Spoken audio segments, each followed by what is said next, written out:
Hello and welcome to The Girl in the Tiara. In this short video, we'll talk about Archduchess Maria Anna of Austria's tiara. There's a lot more detail and pictures in the original post, so if you're interested, be sure to check it out at girlinthetiara.com/blog. Now, let's get on with the story. On November 13th, 2018, Sotheby's auctioned off over 100 jewels from the Bourbon-Parma family. This tiara sold for 250,000 Swiss francs. To a buyer who was not me, in case you're curious.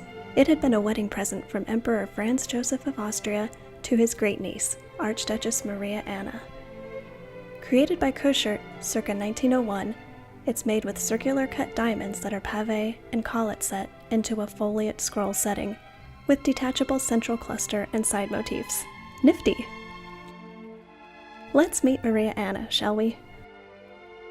Maria Anna was born on January 6, 1882 in Linz, a city in northern Austria. Her dad, Archduke Friedrich, was heir to the Duchy of Teschen and a crap ton of property in Hungary. He'd joined the Austrian army, but also learned carpentry, played 5 instruments, wrote love songs, and rocked mutton chops like no one's business. In 1878, Friedrich proposed to Princess Isabella of Croy-Dolman. Although noble, she wasn't royal, and Emperor Franz Josef initially refused permission. Friedrich and an uncle talked him into it, but some Habsburg women hazed Isabella, believing her unworthy of the title Archduchess. Isabella and Friedrich decamped to Pressburg, now Bratislava, where Friedrich was stationed with the army. Here, they raised their family until moving back to Vienna in 1905. After giving birth to 8 daughters, Isabella finally produced the longed-for son and heir, Albrecht, at age 41. That's him on the far right. In 1888, Isabella added a new lady-in-waiting to her staff, an impoverished Bohemian aristocrat named Sophie Chotek. She wanted Sophie to help her oldest daughter, Maria Christina, land the heir to the Austrian throne, Archduke Franz Ferdinand. Her plan didn't work. He fell for Sophie instead. Isabella pulled a Donald Trump and told Sophie, "You're fired." When Sophie and Franz Ferdinand later married, Isabella hazed her the way she'd been hazed years ago. Who says history doesn't repeat itself? On January 6, 1900, Maria Anna turned 18, the traditional age for girls to come out into society. She made her debut at the yearly court ball, the Hofball, the first since Empress Elizabeth had been assassinated in 1898. We get the first hint of a relationship developing for Maria Anna in August of 1902, when Austrian papers announced her engagement. The lucky groom? Dom Pedro d'Alcântara, Prince of Grau-Pará. His grandfather was the exiled King of Portugal, Dom Pedro II. But the newspapers either jumped the gun or printed fake news. The wedding never happened.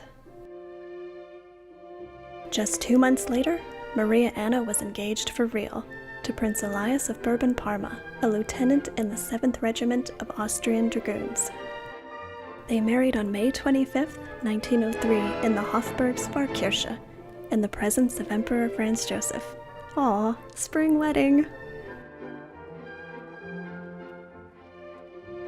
Their life was a whirl of family events, social events, sporting events like horse races, military ceremonies, and vacations to places like Ischl. In 1907, Elias's father, Robert of Parma, died. He left half of his £8 million estate to Elias, with the other half in trust for his other 17 living children. Yes, you read that right. 17 living kids. You see, Robert of Parma had 12 children by his first wife, and 12 by his second. But 6 of Elias's full siblings were mentally handicapped. The likely cause? Too much inbreeding. Some of his fully capable half-siblings were pissed that Elias got the lion's share of money and property. Maria Anna and Elias had 8 kids: Elisabetta in 1904, Carlo in 1905, Maria Francesca in 1906, Roberto in 1909, Francesco in 1913, Giovanna in 1916, Alice in 1917, and Maria Christina in 1925. Phew! As the shadow of war loomed on the horizon, Elias's family found itself spread across countries and alliances. When Austria-Hungary declared war on Serbia, Emperor Franz Josef put Maria Anna's dad, Friedrich, in nominal charge as commander-in-chief in the east. In the photo, he's standing with Kaiser Wilhelm II on the left. But everyone knew his wife, Isabella, was the real decision-maker in the family. By 1916, Friedrich was making money thanks to his contracts for food, supplies, and ammo. Later, he'd be vilified as a war profiteer. In 1915, the French government seized the Château de Chambord, which belonged to Elias per his father's will. The reason? Elias was now an enemy combatant. When Emperor Franz Joseph died in 1916, Maria Anna's cousin Karl became emperor. His wife, Zita, was one of Elias's half-siblings. Smooth sailing, right? Wrong. Maria Anna's parents, Friedrich and Isabella, didn't get along with Karl and Zita at all. But Karl didn't rule for long. When the war ended in 1918, revolutions toppled the monarchies in Germany and Austria-Hungary.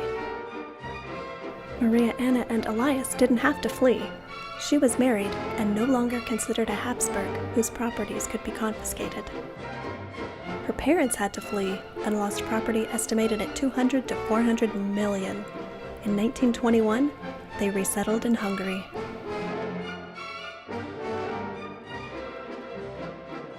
In the meantime, Elias and his half-siblings engaged in a legal battle over the Château de Chambord. Finally, the court ruled that Elias was the rightful owner. In 1930, the nation of France paid him 11 million francs as compensation and kept possession of the chateau. Maria Anna and Elias divided their time between Schloss Schwarzau and a hunting estate called Glashütte, with occasional visits to Paris and Maria Anna's family hunting estate Beje in Hungary. She and her daughters still made the society pages in Vienna newspapers, attending parties and dinners. In 1931, Archduchess Isabella died. In 1936, Archduke Friedrich died. Also in 1936, Maria Anna's daughter Alice married the Infante Alfonso, nephew of the deposed King Alfonso XIII of Spain. Alice was Maria Anna's only child to marry and have kids of her own. In 1940, Maria Anna went to Lausanne, Switzerland for the baptism of Alice's daughter Ines. She died there suddenly on February 25th at the age of 58. What happened to this tiara? Did Alice inherit it outright, or did it first pass to one of her siblings, all of whom she outlived? I don't know. After Alice's death, the family auctioned off many of these jewels, including Maria Anna's tiara. We don't know who bought this tiara in 2018. Was it you? If so, please drop me a line. I'd love to see a picture of it. Check out the original post for lots more detail, photos, and sources. The link is in the video description. Don't forget to join the mailing list at girlandthetiara.com to get Grand Duchess Louise of Baden's meatloaf recipe, twice monthly royal history stories, exclusive sneak peeks of books in progress, and super excited emails from me when I discover something new. The end. Oh wait, I forgot the credits.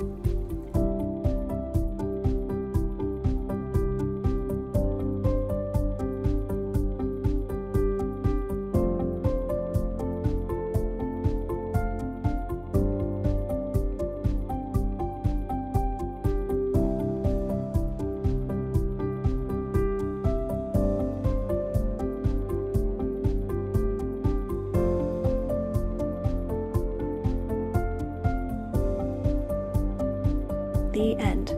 For real this time.